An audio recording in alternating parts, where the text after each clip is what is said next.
Our core principle at MakeGood is a philosophy called radical self-reliance. That means we can use creativity and really good design work paired with the amazing 3D printing we have to create our own futures and our own independence. We don't have to rely on insurance companies, commercial markets, or the healthcare complex. We can take the future into our own hands.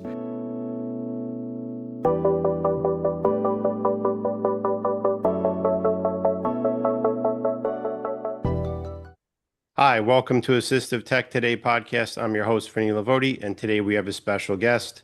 We have Philip Dunham, the Director of Design at MakeGood, which is a company that makes 3D products, especially 3D printed wheelchairs for young children. So without further ado, Philip, welcome to the podcast. Thanks for joining us today.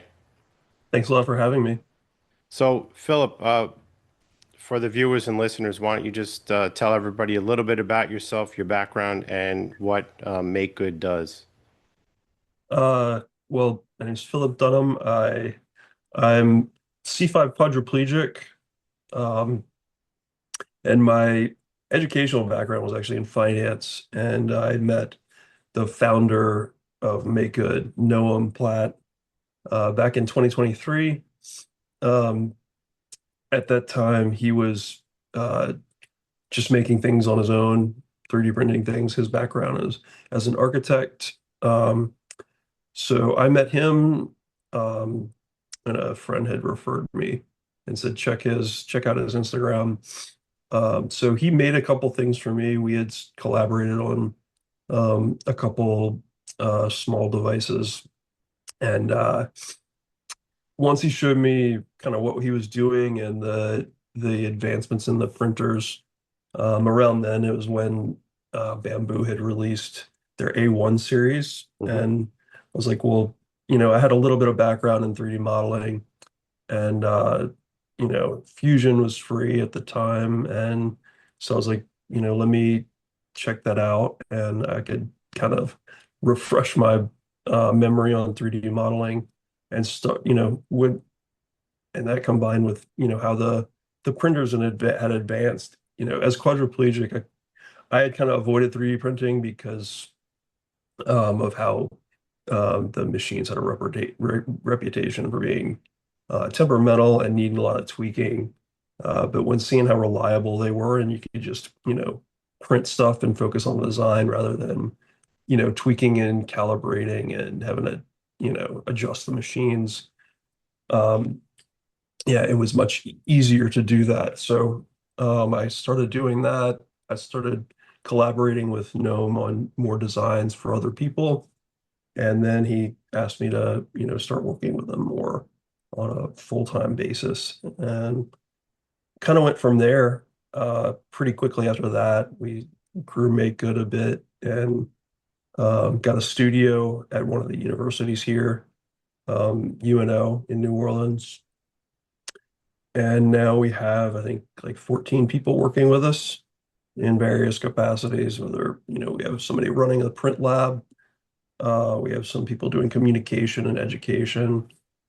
Um, and yeah, so at MakeGood, we design and manufacture adaptive devices for really anyone with a disability.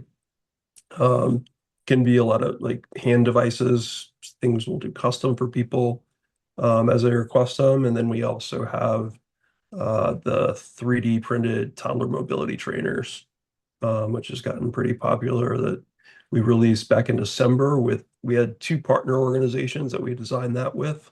One was Tom Global and the other was Link PVC. That's an industrial design firm based in Denver.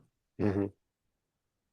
Yeah, that's how I wound up seeing connecting with Noam. I had saw the work that he was posting on LinkedIn, some of the cool things with the chairs and some of the adaptive stuff, like some slant boards he was making with some adaptive hand pieces. So then I connected with him, and then he wanted to connect me with you, and I said, this would be a great thing to showcase on the podcast because it just fits so well. I mean, the company I work for, Enabling Devices, they they've been doing 3D printing for a while, and it's definitely a game changer for people that need stuff customized because there's not, there's no two people alike, even though, we have certain things that are generalized for, special needs. There's always the need and there's always room for improvement, but there's always the need for customization just to make it work that much better for placement or for just functionality. So like you said, the 3D printers have jumped leaps and bounds even in the last 5 years, as far as you're not spending all your day tinkering to get the machine up and running. You're able to focus your time on design and print out stuff that's going to be useful. So it's definitely it's awesome. I mean, it's definitely a great thing.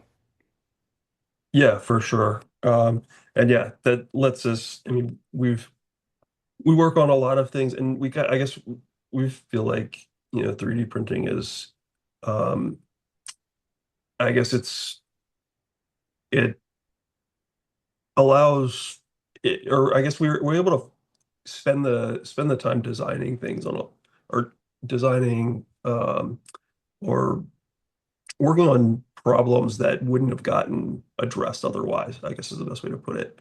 Right.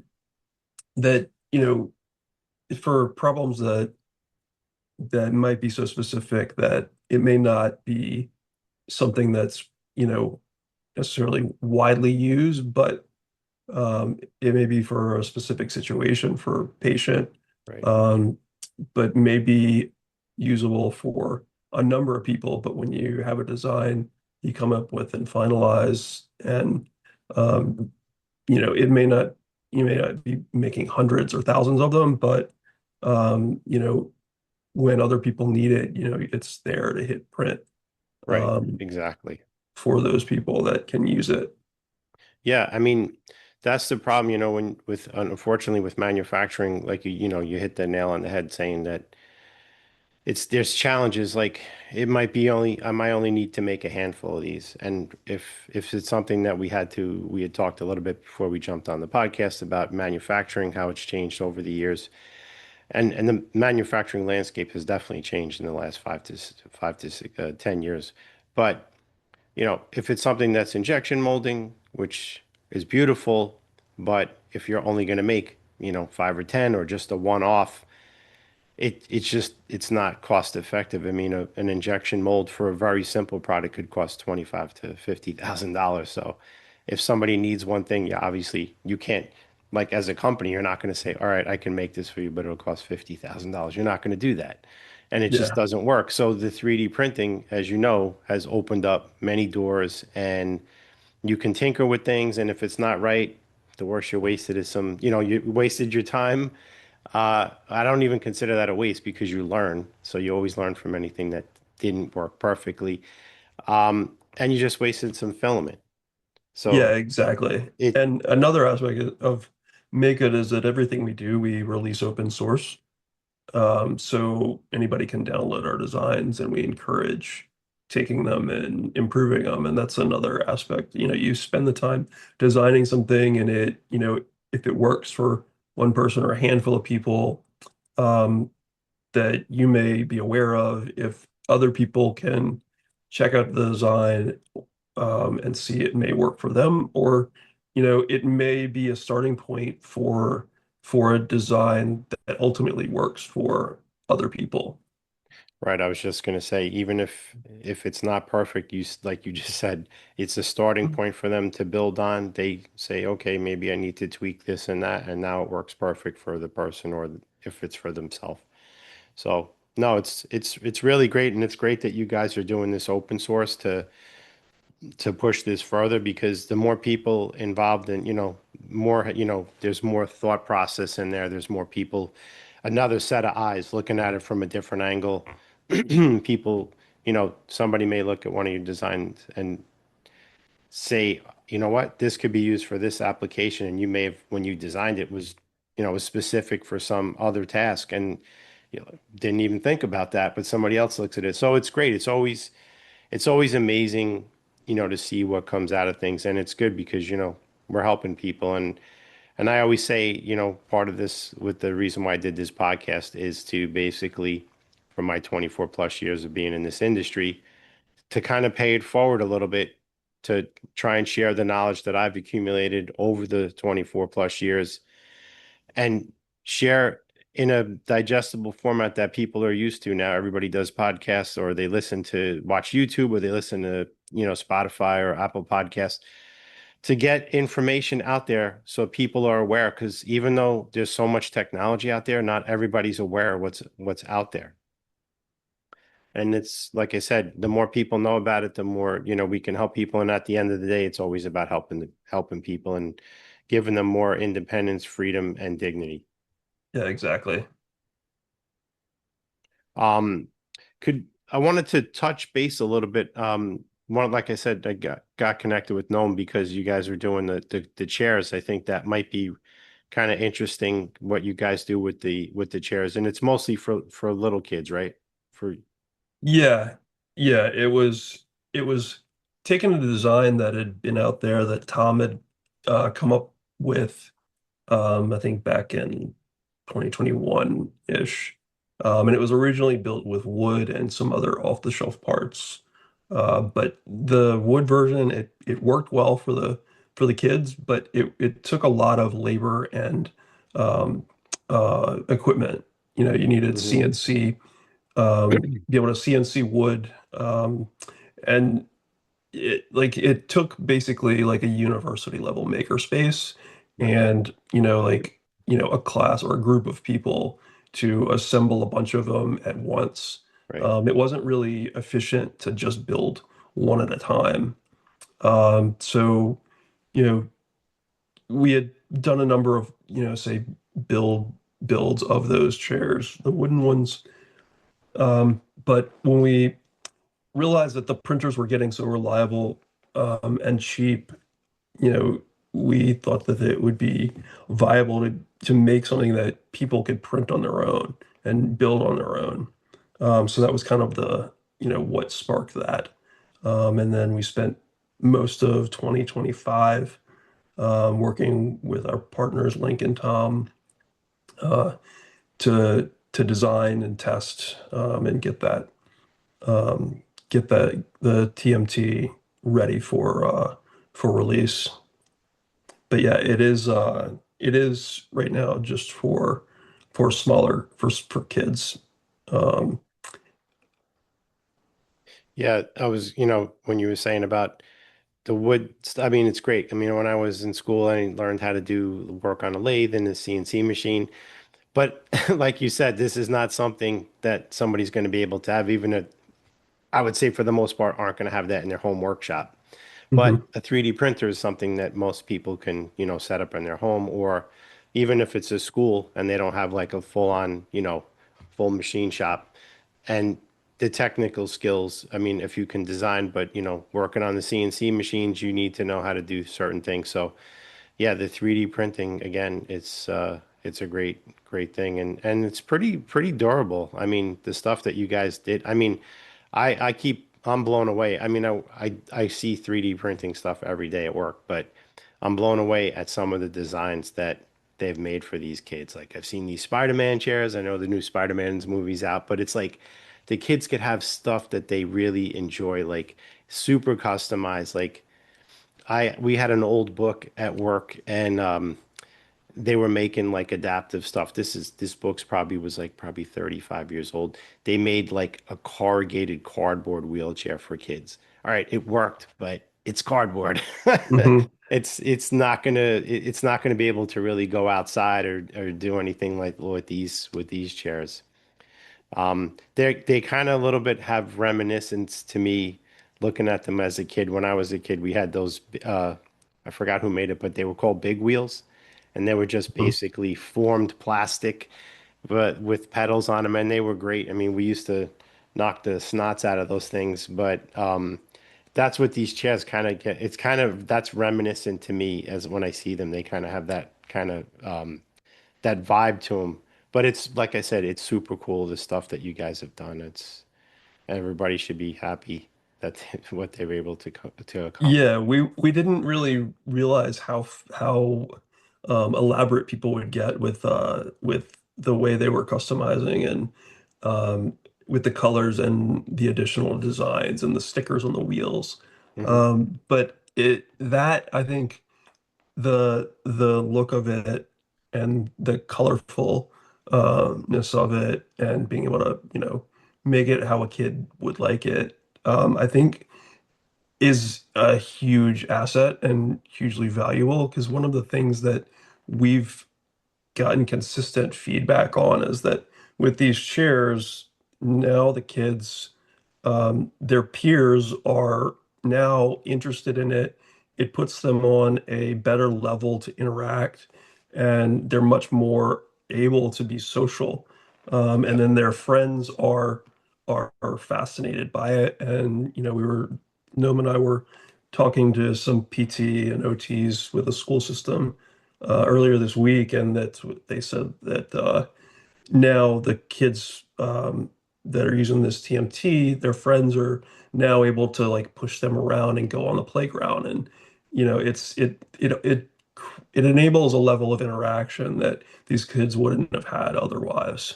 Right. It's kind of a byproduct of it, but it takes that stigmatism away because when I was a kid growing up and I had some kids that I went to like middle school and high school that were in power wheelchairs and kids weren't always nice, they didn't, it kind of looked archaic looking. It was Hmm. very industrial, like hospital like and when kids are little they don't know so they just don't understand but like you said that that barrier or that wall has been broken down because these things look really cool and you're like hey I want to jump on that thing Hmm. so and then like you said it opens up that whole interaction and that's a very good byproduct of the design and that with like we were talking about with the printers how much they've advanced like with the multicolor printing like when we first started doing 3D printing there was just single filament now Hmm. you could do multicolors and it makes obviously like you said the stuff that these people have really got creative with it's just amazing.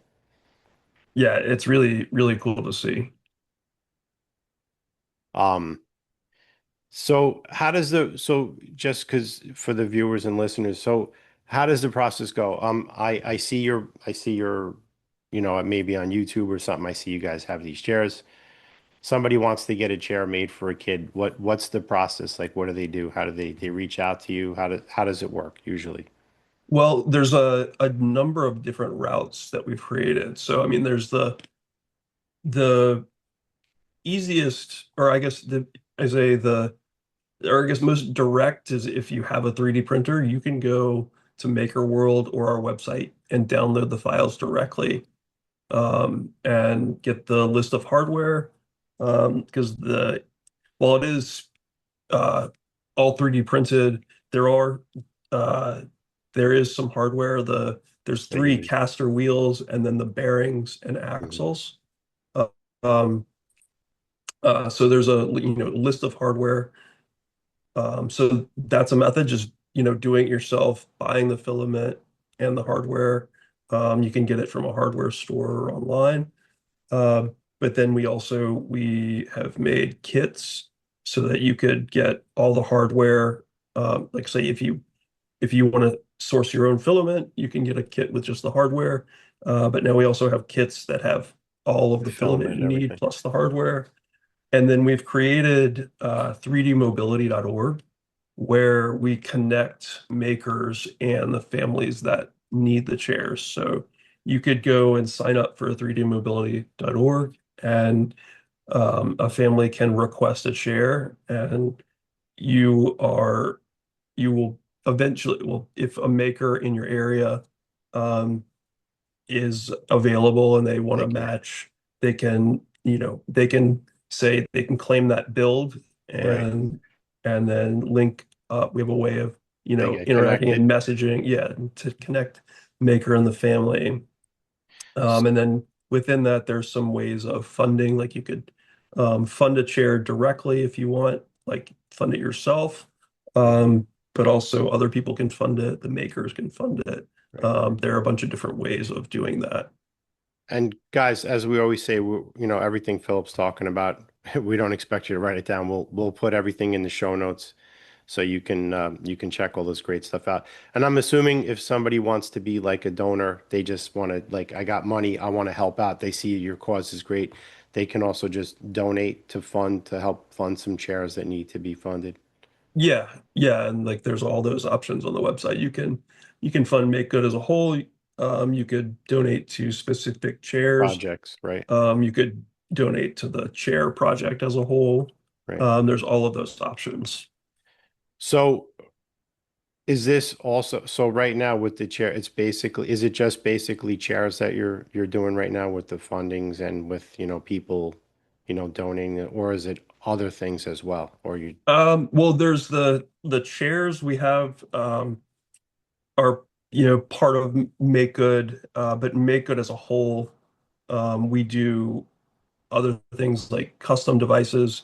We're starting to do education um, where we can teach PTs and OTs how to run 3D printers and some basics of design.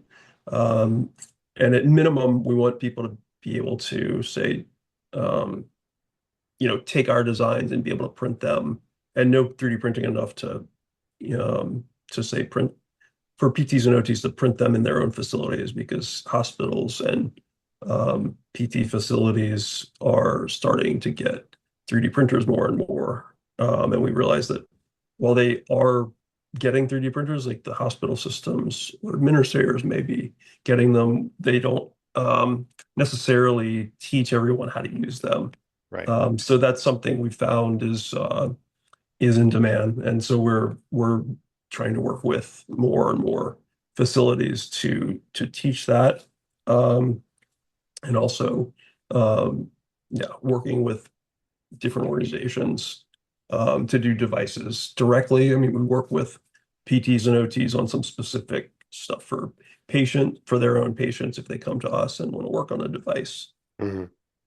So that's the other stuff that Make Good is doing aside from the chairs. That's great that you guys are supporting, this in basically every facet because yeah, there's definitely a learning curve to learn how to do a 3D print, work on a 3D printer and design programs.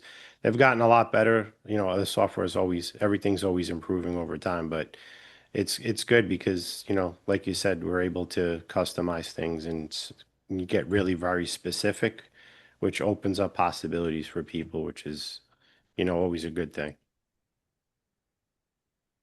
Yeah, for sure.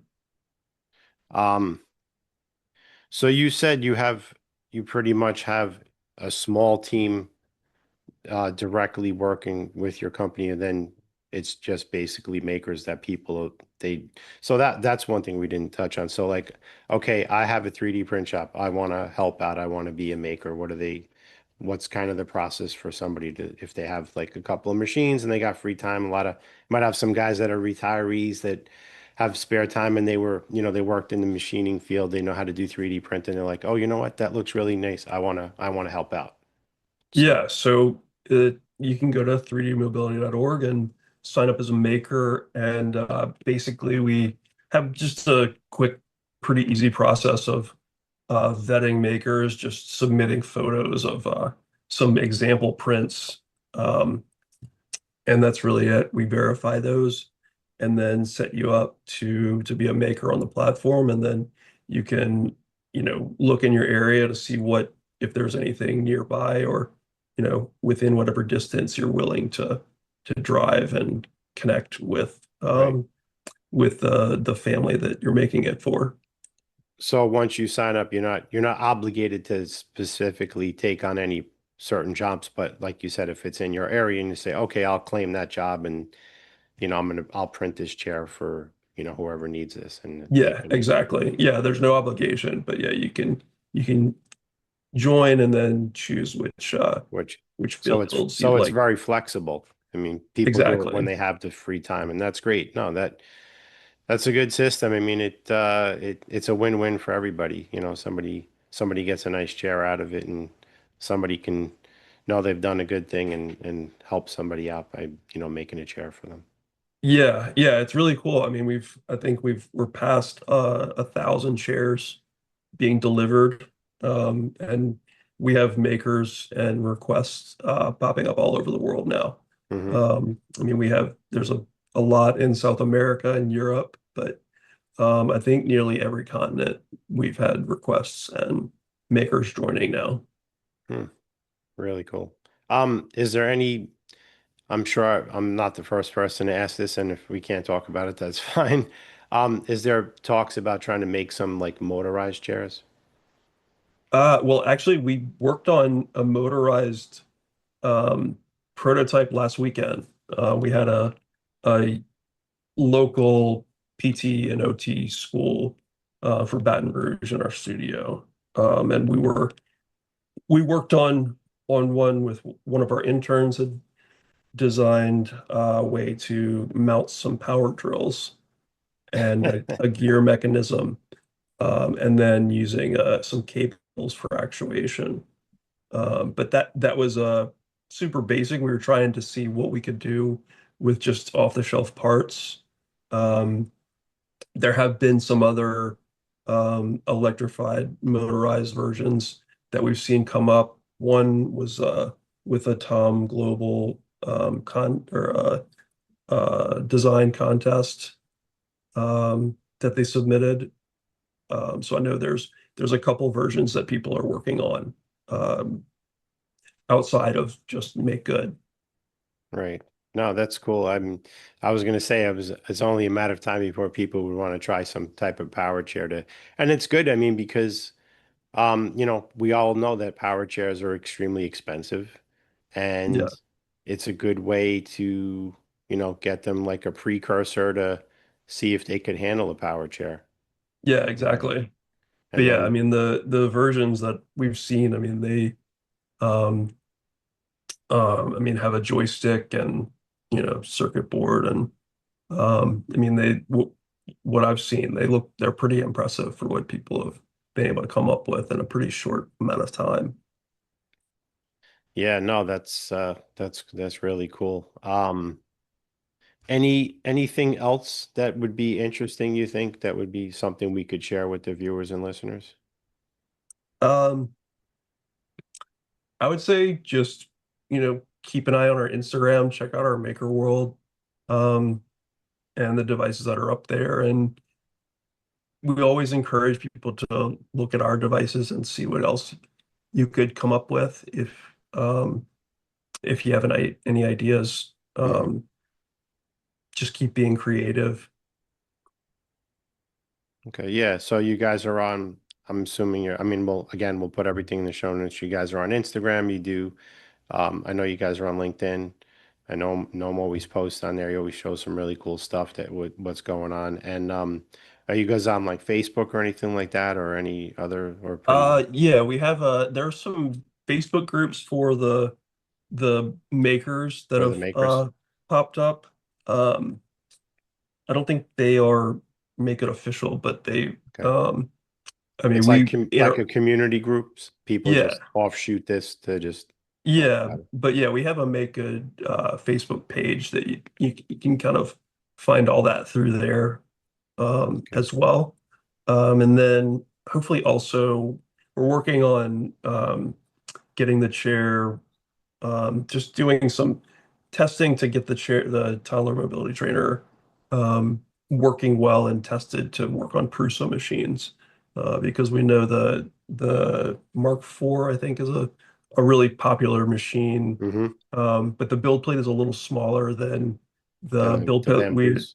yeah, because we had originally designed for the 256 millimeter build plate, because of the A1s, the A1s being released, and that being kind of the cheapest printer we wanted to that was available, and we wanted to make it at least work on that build plate size. Right. But we do have a plan to make it fit on the slightly smaller Prusa um, printers, just because those are really Yeah. popular. Bruce is a very popular 3D printer. Mm. All right. Well, I mean, it sounds like we covered pretty much everything we wanted to cover and share with everybody today. So, Philip, I thank you so much for being a guest on the podcast. It was great to have you on. It was great to meet and talk to you. And I really do. I mean, I really appreciate what you guys are doing and what you've created. It's definitely a good thing, and it's definitely going to be a game changer going forward. And if anybody wants to support, Make Good, we'll put all the information in the show notes, as we said. You guys can check it out, follow them, help support if you can, and maybe become a maker yourself. So, Well, as thank you so much. yeah, it was great to have you on. As guys, as we always say, we've got another one in the books. I've been your host, Vinny Lavoti, for Assistive Tech Today podcast, and our guest, Philip Durham, for Director of Design for MakeGood. And we'll see you guys all on the next podcast. Take care, everybody. Phil, take care. All right, you too.